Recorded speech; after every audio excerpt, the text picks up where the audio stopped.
Today we're going to analyze Virgin Galactic and see whether right now is a good time to invest in the company for the long term. First, let's see if there's a good business behind the stock. We'll look at 14 metrics to determine the business fundamentals.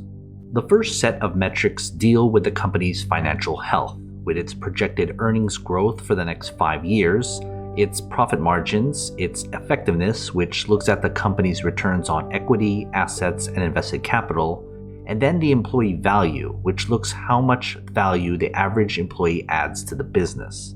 You can see the values for each of these metrics, as well as the point totals awarded in the bubbles. The next set of metrics looks at the investment opportunity afforded to shareholders. Here we get the dividend yield, its payout ratio, which is how much of the company's earnings are going out to pay shareholders, and the cash and cash equivalent the company has in order to pay dividends, reinvest, and off the debts it has on its books. Again, you can see the values for each metric as well as the points given for each. This third set of metrics deals with the valuation of the company's stock based on its business. Think of the P/E ratio as a measure of speculation around the stock. We want them low. The PEG ratio adds earnings growth with the P/E ratio. Then the 200-day simple moving average is the average stock price over that period. We want that low because it means we have a cheaper stock price. And then short float is basically how bearish other investors think of the stock.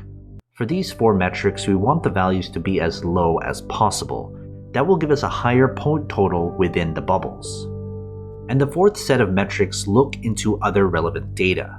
First is the stock's performance over a set period of time. Usually it's 10 years, but if the stock doesn't go that far back, we go with the earliest data up to 10 years. The quick ratio is basically how easy it is for the business to pay off its short-term obligations. We want that high so that it's easy to get rid of those debts. And then Wall Street is the average consensus rating Wall Street analysts give the stock, from a strong buy of 1 to a strong sell of 5. Again, the better values get a higher point total.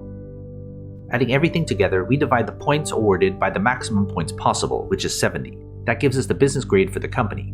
We want the business grade to be above 50, meaning it has a better than average business. But of course, we can't forget about the fair price and whether it's the right time to buy the stock.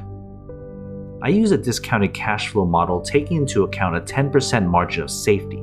That translates into the company's fair price and how many percentage points above or below its current price the stock is. When we compare those numbers with the table below, we can see where the company's stock lies in its intrinsic value spectrum right now.